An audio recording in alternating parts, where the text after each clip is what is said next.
Hello and welcome to another segment of For the Love of Film. This is our second episode of the entire show. Gabe, how was your week been? My week has been good. You see, I took a trip down to Frank Sinatra's warehouse. Went in there, I got a little CD, got a little LP. Went up to the man of the store. He said, "What are you doing here? Get out of my store." What do you have to say We're to doing that? an improv show now. Okay. But yeah, welcome back to our show where we talk about one movie a week or multiple or what's going on in the movie world and things of that nature. Did you do anything particularly interesting this week? Well, just the Oscar nominations and that coming out. That was interesting. That was a couple weeks ago. I found out about it. Yeah, I watched it on the morning because I woke up right then, and they were like, "Oh, get nominated," so I could turn on the TV, and it was just perfect timing. Well, you like earlier this week, just in like the group me, you were having like a big rant about 3 billboards. Three billboards. So yes, there's a movie. Now I don't want to say anything particular. Most award shows, they're crap. I don't want to be that crass about it. Well, I mean, like they are. But I don't watch the Grammys because I like what music I like, and most of those I feel like are based around money and things like that. And the Oscars can, but the Oscars, the Academy of Motion Picture Arts and Sciences, I think it's the longest running award show type thing for the entertainment industry as a whole. Now, and sometimes they make some great picks, sometimes they don't. That's just how it goes. So like a lot of times, especially in recent years, sometimes they avoid socially relevant topics. Like, I think Driving Miss Daisy won. Did it win Best Picture? No, it didn't. No. Or what won the year Do the Right Thing? There was a specific like Moonlight, you mean like super like social commentary? No. Well, like Do the Right Thing, they thought was too controversial, or something like that. Anywho. All right. Sometimes there will be movies that most people agree that like there was an objectively great movie, like better than the rest. Yeah, but it doesn't always win. But sometimes they'll choose to make a more socially relevant movie or something they believe that's important, which I'm okay with. So like as for last year, Moonlight ended up winning Best Picture, and I really liked Arrival. That was what I was rooting for all the way. La La Land won like 1,000, but not Best Picture. Right. But I had not watched Moonlight, and then I went back, and it's more socially relevant. It's a very specific story, and I thought it was a really well executed movie. Did you ever get around to watching Moonlight? Yeah, I did. I believe. It's really good. I believe. Do you believe? Okay. Yeah, I did. I had to watch it recently again this week, and it holds up. But it's a really good movie. Well, speaking of which, that kind of ties into this. What we're talking about today, Whiplash. Well, we haven't got a thing, but doing my thing on the Oscars. So like sometimes I'll be like, all right, this is relevant. This is good. I'm okay with this. But so like as for this year, or not this year, we're in 2018 now. Last year, out of all movies, I watched the new Blade Runner, and it blew every one of my expectations. It was really long, but like directorially, it was super great. I thought every set like it really didn't feel that long to me. It didn't to me either. I wasn't ready for it in, but it hit like every step for me, and that was what I was really rooting for. If Roger Deakins doesn't win Best Cinematography, which he is nominated for that, but not Best Picture or Best Director, So it's like I'm okay though. It didn't do great at the box office. Oh. And they don't know people. Bar none. Yeah, it was a huge budget movie, comparatively. It's not Transformers, but for the type of movie it is, yeah. But so they released the Oscar noms. It wasn't nominated for Best Picture. I was like, okay. But I'm gonna get around to watch the others that I haven't seen yet. So this week I got around to watching 3 Billboards Outside Ebbing, Missouri. Yeah, I watched it Monday, and I went in with a good heart. I thought it had a really good premise, and I was really psyched about it. And God, like it made me so furious like the entire time, and like. I'm usually like a more positive critic about things because, a movie's really hard to make, but I have not hated a movie like in 6 or 7 years. Like most movies, I'm like, I didn't like it, then I'll leave. Like I sat through that whole movie like with this fire and angry because like things, and then people are like, yeah, it's good, just because, I don't know, it wasn't good because they make statements, but it's not part of the movie. They're like, oh yeah. Oh Lordy. That was God telling me to chill. Calm down, Wolf. Yeah, but it's not that bad. Gabe, I could 7 out of 10 at worst. I could tear into this movie like it was Joel Schumacher's Batman and Robin. Like there are different things in the movie. Like I'm not even kidding. Like there was a part there's a specific landmark. Okay, we should say what they are. They're the billboards. The billboards are specific. They're a symbolic thing. I don't know if they're a symbolic thing, but they're important plot-wise anyway. They're important to a character. And she puts up these messages that are meant to provoke and, get things done. And then someone else in the town, makes them angry and they light them on fire. Coming down the road, they're just coming down the road. This is sounding like complete gibberish to me so Really? far. But keep going on. No. I like this. No, keep going. I like this so much. Okay, let's go. Did you read my text in the group me? Yeah, I did. Yes, I did. Okay, yeah, okay. So these things are on fire, and the woman who had these billboards, she's like, "Oh my gosh, the billboards on fire!" These old raggedy billboards, and you know how you're just like driving around and you see something on fire, and you just always have your trusty fire extinguisher on you at all times. Mm-hmm. Yeah, and you might ask, you're like, "Well, that's kind of weird." Did they set that up? Does she have a fire extinguisher? Or is she like afraid of fire? No. But she just happens to have one on. You're like, what is it? A small fire extinguisher? Something they put in like the trunk of a car, or maybe something in a roadside safety kit. No, it's an industrial-sized fire extinguisher that they would use to put out jet flames on an aircraft carrier. But they don't even do. Like it's so bizarre. And she's like riding with her son, but instead of being like even just happens to have a fire extinguisher, be like, will you get the fire extinguisher out of the trunk? No, she just pulls it out of the passenger seat floorboard. I was just like, oh yeah. And they're like, Mom, what are you doing? God, so many things in this movie. Yeah, I don't get it. I don't get the hype at all. I hated it so much. And by the way, I have not seen it yet. Oh my gosh, so many things don't make sense. And then I will say, when I saw the trailer, at first, I was like, this either could be like a Best Picture nominee, which it was, or this could be like a freaking trash-tastrophe. Apparently, it's the latter. Yeah, okay. Well, one thing I thought it was funny is we're doing this from a school station, both. and I'm taking what? I'm saying it's rather because it was a nominee, and it's also apparently trash-tastrophe. What I thought was hilarious is, but we're doing this from a college, and I'm taking a film theory course right now, and we were talking about Tuesday, but the guy, my professor's knows a lot about movies, he's seen a lot. And he's in a lot of stuff. Yeah, and then what we were talking about, basic, what's the basic thing you can ask for a movie? It's like coherence, but it's not enough. It can be coherent, but still really boring. He's like, coherence is the least thing, the minimum requirement we could ask for a movie. And I was like, and I had just said, you think you get that with a Best Picture nominee? And he just looks at me and is like, what, you don't always carry a fire extinguisher on you at all times? And then, he knew exactly what I was talking about. All the people that I know that are honest about movies, they're like, yeah, what? I don't know. Yeah, and then the dialogue I didn't buy. Just everything felt wrong, and just these random things. And now, meanwhile, if we should do a spoiler review. Watch it or don't watch it, or you should just listen to me tell you yeah. No, I agree. I need to see it. No, you have not. Okay, yeah, well, I'm starting. You mentioned it, actually. Starting a podcast. I don't know when it's going to go up. It's going to be, I think it's just called Talk About a Movie. That's the name of it, but it's essentially going to be me just describing the plots of movies. No reviewing, no commenting. It's just going to be no judgment. I don't know about that. But it's going to be I guess, it's like a drunk history version, but of ridiculous movies. Uncut. And really, I could do a version of it on a Best Picture nominee, and it's just okay. We can sing dang and heck. Yeah, we do one about Roadhouse. What are you doing, Ryan? Doing some push-ups? Yeah. Okay. Well, anyways, this whole talk about Best Picture nominees. Okay, let's get into this adds movies, into this. Good movies that were nominated for Best Picture. Because last week we did Birdman, which won Best Picture 2015. This was also nominated for Best Picture 2015. So this actually came out in 2014, or Birdman came out in 2014, right? I believe so. Yeah. What came out the year The Revenant? What won Best Picture? Spotlight. That was the Spotlight year. Yeah. Also a great movie. I don't know if we'll do a thing on that, because it's just a really great story. But as far as filmmaking, would you do The Revenant or Spotlight? Spotlight. Yeah, it's good. I don't know. Yeah, maybe at some point. I mean, it's a really good. It's the most tragic movie that I've watched several times. Oh, I mean, Requiem for a Dream, though. You watched that several times? I haven't. Oh, several times though. That's the thing. Yeah. And I've only watched it once, and it'll probably stay that way. There are some movies you can't watch more than one. I think I watched the list. Watch Mojo did the list. It was, I think they rank best movies that you can only watch once. I think it was Schindler's List. You watch it and it's super good. I've actually seen Schindler's List twice. So.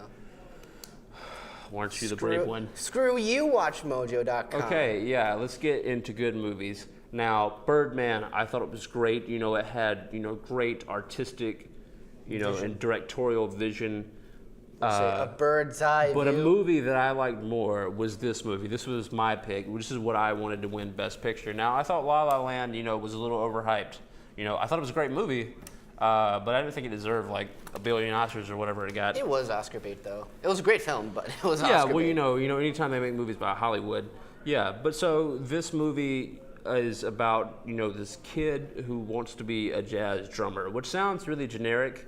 Now I'm sure were interested in this because you watched it and you are a drummer. Yeah, And, you yeah. know, Actually, I taught you drums. like I'm Gabe. J.K. Simmons in this. Yeah, and you I like chastised 4-year-old boys, saying yeah. like, no, but you're you horrible. know, also did he win Best Supporting Actor that year? I don't know. I'm not sure because I always say he should have, but I think he might have actually won Best Supporting Actor. Doesn't say on the back of the Yeah, box. the craziest thing is like I really like the movie Little Miss Sunshine, but Alan Arkin was in it for like 5 seconds and curses 4 times, and then he won Best Supporting Actor. I don't get it. You know, Steve Carell way more than Alan Arkin in that movie. I don't know. We're getting off topic, but yeah, but he's essentially you know, it sounds like a weird movie because it's not only a drummer, it's a jazz drummer. And you don't think that a movie about jazz drumming is going to be this intense. Like, this is an intense movie. Right. No, it's Like, incredibly intense, yeah, though. like it's take your breath away. Like, it is the movie that I recommend probably the most because, like, everyone who I show it to, because, you know, you have your niche things. Like, Goodfellas might be, you know, it's in my top 3. Like, I've watched it 1,000 times. But, like, you know, people aren't always into that, you know, especially, you know, like, my mom's not going to be like, I don't like it. I don't like when they shot that guy.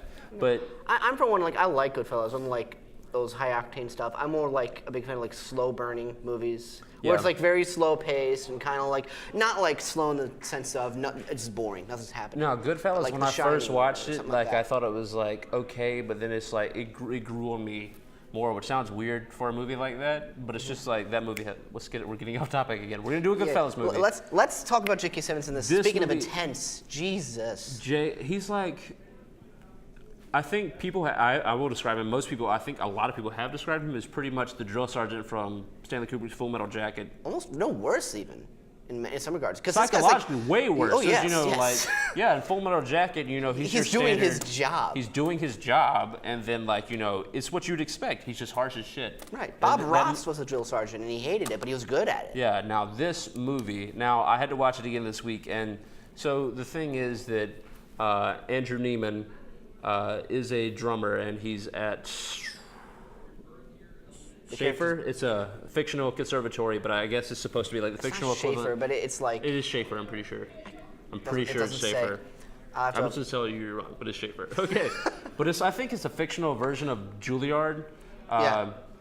Pretty much. But you know, it's not just about drumming. It's about so much ambition, and it's like such a universal movie. About like ambition and how it can get in the way of just like living your life. as Yeah, well. things like that. But also, like you feel it, like you know, somebody at some point or another, you know, they've had their heart broken of wanting this thing, and doing it. You know, if you've been like a doer in life, a reacher for things. A Jack Reacher. Yeah, and then you know it's especially hard because you know, jazz is like an obscure. It's not obscure. kind of a dying art form. Yeah, They it even is mention that in the film. You know, it's a dying music. You know, it's still like people still really enjoy it and love it, but it's very small. It's very niche. The people who are like actually into modern jazz, you know, and he has to prove that. You know, and it's really hard. I think I just really love that scene when he like eats dinner with his dad. Paul Reiser, and then his brothers aunt and uncle stuff. and 2 cousins. Like, I just think that's such a great scene. Whenever you know they're just like, "Oh yeah, you're doing your music," and the other one, they're so proud of him for playing football. He's like, it's Division III. Like, why is he Right. eating potatoes? What points do you want to bring about it that you thought? Man, I mean, I do love the music in itself, It's like- especially that the last scene. And no spoilers here, but the song line in the last scene is incredible, and I don't know if Miles Teller actually performed it all. He did it. He did. He did. Yeah, which is so great about it. But no, that's why they cast him. That's Really? one thing that I really like about Damien Chazelle that I don't know if you knew, but he's really into like authenticity, like in the frame. 'Cause- so like Ryan Gosling didn't know how to play the piano, and then like and he didn't want to do shots of him playing the piano in La La Land, so he learned the piano from scratch and like had to practice day in and day out. You know, that's super hard for like he's in his 40s now, isn't he? Yeah. Yeah, like I mean, that's insane for him to get really good at the piano and jazz piano for one movie. And but he's been playing since he's like 3 years old, and so that was all really his hands. Right, He's and I'm fast. just like, and I, It's not to sped toot my up. own horn, not to toot my own horn. I consider myself a damn good drummer. I prayed. Yeah. Miles Teller is just incredible. Yeah, in like this. it's real. You know, it's like you love when you find out they're like, oh, they actually did it.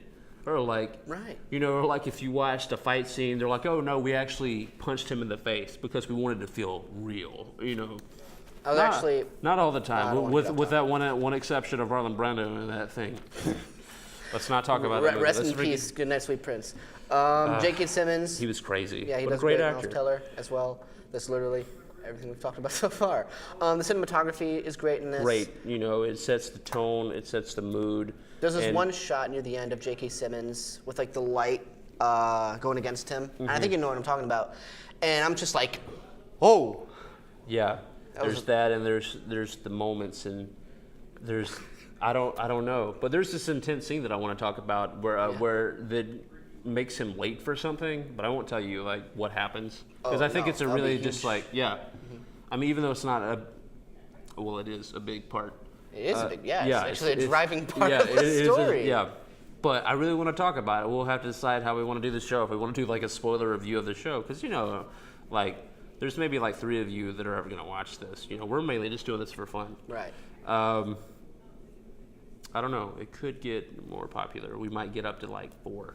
So Oh, geez, we're 4? excited for that. I mean, don't fly too close to the char- sun, Icarus. I think the characters are all really well laid out in this movie and well rounded. They make Miles Teller, he's not just someone who wants something, but he wants bad and, you know, he commits. And Speaking of then, Icarus. And then just for being a small character, that's a really great example like of what this is. Right. Which is also kind of like a theme in Birdman, and they mention it specifically. Another connection to Birdman is not the entire score, but most of the score in Birdman is jazz drumming.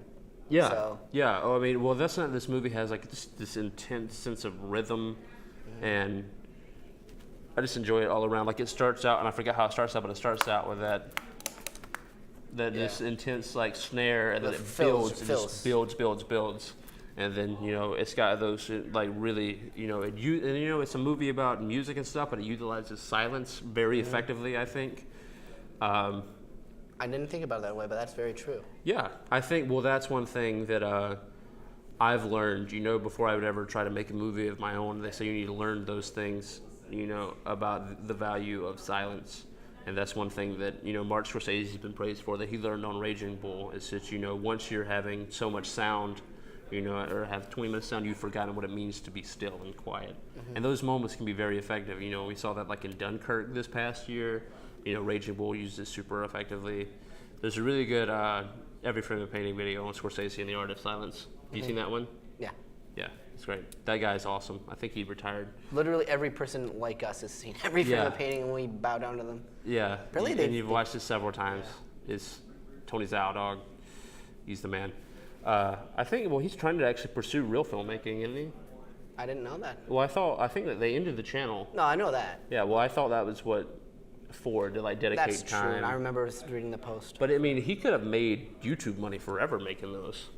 Well, eventually it's gonna it could have, but eventually the content's gonna get stale, and he doesn't seem like the kind of guy that would be like, I'm just gonna crap out videos. for Yeah, I really cash." enjoy the Nerdwriter stuff, but he's like, he's so slow with this stuff. Well, like Nerdwriter is just kind of like the most, and I have to end it just like this. And then Yeah, like the okay. outro, it's like, hey everyone, donate to my Patreon. Yeah, okay. Yeah, and then some that you're like, oh, that's a really good video essay. Then some that are like, you're just you're very biased. Like the Craig Ferguson one, I'm like, dude, you have not done your comedy research, because Craig Ferguson is not a revolutionary. He's funny, and I'm glad you enjoyed him. But yeah, David Letterman. Changed the entire game. That's what the whole thing is about. I'm like, dude, do you not know what David Letterman did for comedy? Did you watch? Are you into David Letterman? Not at all. I'm into like Conan. I'm into like The old stuff, the old David Letterman. But there's like a great. But I watched like the PBS thing. But he got like the Mark Twain Comedy Award, and like John Mulaney does this bit about like David Letterman. He was like, David Letterman, he's like, is like in the Renaissance. He's like for all of history, he's like people just painted pictures of Jesus and his friends. He's like, and Jesus and his mom.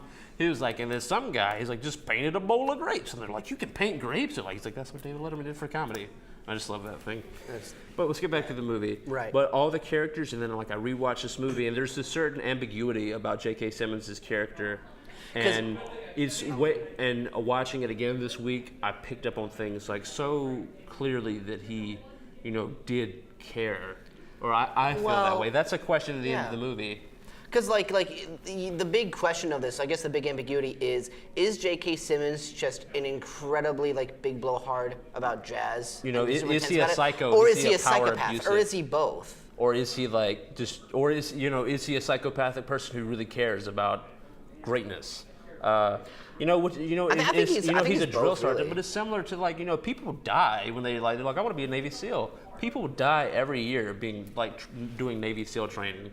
But then the ones that going through this cruel process, they become human destroying killing machines. They become the biggest badasses on earth. So that's essentially that's the big thing that he's the great ones. He can go as hard and fast as he can. That's a big question.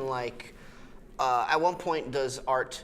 At one point do you start thinking that art is better than human life? Because J.K. Simmons is kind of puts the art of jazz over human well-being in a lot of ways in this film. A lot of people are like that. I mean, because art can live in its own canon. That's one thing that a lot of people really like, or they pursue literature and stuff like that, because they're like, oh, you become in a sense immortal, but not really, because people will quit printing your stuff at some point. And Plus, the sun is going to destroy literally every copy of your work. Yeah, but I mean, as far as but the work will live long after you do, and we're still talking about Charlie Parker, and he's been dead for years, and they talk. Well, I mean, I'm not talking about forever. Charlie Parker, but they did in this movie a lot.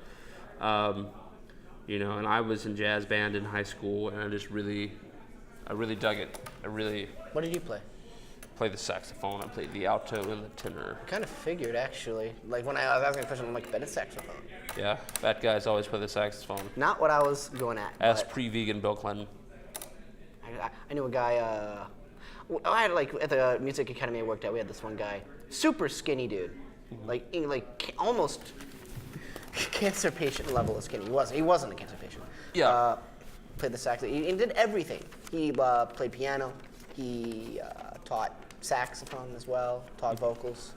Great guy, too. Anyways. No, I thought, is there no point to that story? You're like, I just knew a guy who played one once. No, I'm just saying he was skinny. Have you heard of Kenny G? Let me tell you about Kenny G. Kenny G has been known to play the saxophone. And it's just great. That's your whole story? There's no morals. Okay. The moral is, don't judge a skinny guy by a saxophone. Okay, one thing we want to do, which I probably should have announced at the beginning of this movie, which I think not at the beginning of the movie, but the beginning of the show, that I thought that we were going to talk about specific aspects of it as we go along, that we tally up the stars. So what I want to do is do a 5-star system. Right. I would say we might tweak it, and so that I give it whatever I give it, and then you give it whatever out of 5. Then we just add those together, not average them, but just so it'll be out of 10. Right. No, that works. At the end. You? Okay. So each one of these things that I want to do by a specific value, not just 5 because I really liked it or something like that. No, but specific qualifications. So the rules. Yeah. So we're gonna go with star number 1. Now this one can be argued, or it's not specific in any kind of order, but. This is about acting, performance, execution of the script, dialogue, emotion on your face, things like that, of that nature, because, you can do a lot of acting in silence, too. Yeah. What would you, how about it for you? Oh, hands down. Hands down a star, because, J.K. Simmons in this movie, Farmers Only. He almost he's a shapeshifter in this. Yeah, he's fantastic. Throughout this movie, Miles, as the thing says on the back right here on Miles Teller and J.K. Simmons will blow you away. Says Peter Travers, the Rolling Stone. Quote your sources, That's not kids. is that what they call it? The Rolling Stone magazine? It's just Rolling Stone. Yeah, but yeah, so like J.K. Simmons, one of the greatest acting performances I've seen in a movie in a very long time. So it's definitely a star for me. Star 2, technique. So this would be like all the technical aspects for me as Right. far as directing style, cinematography, the editing, I'd say so. colorization. I give it. I give it that Yeah, star. okay, It's it's- not like it's- it's not it's gonna gr- be like the most spellbinding kind of cinematography, but it's damn good. Yeah, I mean, well, the undeniable. cinematography, because the movie itself is really great, but it does have that layered, like it puts like colored presence, like in a way that like what is the Facebook movie? Social Network. The Social Network, like it's just kind of like yellow throughout. That's just David Lynch. That's just how he directs his movie. He kind of has a color David coded. Fincher? Did I say David Lynch? David Fincher. I always get them. I don't get them mixed up. I just get the name mixed up. Yeah, I do too, though. I mean, to be fair, I mean, Sorry. it's weird that he made that movie because when I think of David Lynch, he's always making these movies about like serial killers and like crazy people. And No, Lynch didn't make it. Fincher made it. yeah, David Fincher. That's what I mean. All right. That's what I'm talking about. David It's Lynch. spreading. Yeah, I do too. Personally, it's confusing. They look very different. And but it definitely gets a star for me. Damien Chazelle, I thought did a great job. I mean, he's proven that he's a really great director. La La Land, like I said, I thought was a really fun movie. It's a really good movie. But he's a great director. The choreographed stuff in La La Land, like the opening scene is like if you like instead of just like listening to the musical number, if you like stop to think about how they pulled that off, it's great. Like I have no idea how they did the opening scene of La La Land. But about this movie, fantastic. There's this rhythm, this pace, this intensity, this build, this drop, it's everything. It's hitting those notes for me. Can I just say about La La Land? My big beef with La La Land is that opening scene is an absolute 10 out of 10. I'd give it an 11 if I could. The rest of the film is a 9 out of 10. Fantastic, but it's not like the best thing I've ever seen. I think it's slow goings for like, But that I'm opening waiting for scene Ryan is, Gosling oh and my stuff to God. happen. It just keeps cutting. Star 3! Star 3. Okay, so Star 3 I thought was like plot and character. And so we can talk about plot, character, story, narrative, any nuances. And there is, of course, great room for this. But this is not really about the acting performance, but it is in a way. But, Miles Teller's character, he's really well-rounded. It is like this hero, and he really wants to have it all. Paul Reiser's his dad in the movie. We don't have much longer to go, but Paul Reiser's the father, and he just, and he does like a really great job. Yeah, it's not in in a it very small too role. much. It's Well, not very too much. small, Everyone who does a really great job, and then the character with, there's this nice girl he meets at the movie theater, pretty small role in the movie, great character. I mean, they really good at humanizing. They him. flesh out their characters as much as they Yeah, can. and then J.K. Simmons, of course. Oh, Yeah. done. Yeah. It's like a prime And rib. he's like the most best acting, intense, and there's so much ambiguity and nuance, and you don't know who he really is, and then you do, and you don't. And yeah. Yeah, you're constantly trying Fantastic. to figure out who he is. And so like the story itself, fantastic, but it's very simple. It's a small story, but I think it works really well. Star 4. Star 4. So right now we both got 3 stars between us. It's at least getting a 6. So Star 4 was the structure, writing, thematic, execution. And like I said, it's all about ambition and wanting stuff, and then like letting stuff go to your head, and like being a real person, and then Let's see this. Go on. okay, being a real person, getting in the way of stuff, and there's like a saying that's like behind every great man is a great woman. That's not how he is in this movie. Sometimes he's like, I need to just abandon everything. It's like almost the writer's like, I need to go in the woods away from society and write my novel. Like that's kind of like he's putting very much value over the art. So that one's the thematic execution for me gets a star. Same. Okay, So we got 8 out of 10. 8 out of 10 so far. And then Star 5 is like uniqueness. Is it an original idea? Is it new, or does it at least, if it's not new, does it explore an earlier new, topic yeah. better? Does it expand more? And I would say it's pretty new. Like it's, when people say like, oh, it's a movie about a jazz drummer, it's a really damn good movie about a jazz drummer. So for me, this movie is a 10 out of 10, which is why I wanted to do it on the show. Everyone who I've recommended to loves the hell out of it. Like it's really the only movie that I have ever, everyone who I've ever recommended to likes it. Oh, yeah. It's the only one that I can think of ever. This is the opposite for that, John Wick 2. John Wick 2. Literally, everyone says, "Oh, I love it," and then I showed it to my parents and my sister, and they're like, "Horrible." Yeah. Rancid, and they loved John Wick 1. Yeah. I love John Wick 1. Anyways, drum roll, please. 10 out of 10. Give it that final score. I think this movie is great. And Birdman, you know, for me, It stunk. No, it didn't. That was great. it's really good. It's really good. But this one, in a way, like it has the same sense of ambiguity. And one thing I've been thinking a lot about lately, we're gonna have to wrap this up pretty soon. Yes, definitely. Yeah, one thing I've been thinking a lot about lately is like people talk about ambiguity, and I think movies are so much better when you were like the plot is not ambiguous. It's not like, well, what happened? That's why I think the last Blade Runner versus the new one, the plot is tied up, but the theme and the meanings, those things are like ambiguous, and you have to find those out for yourself and do the digging.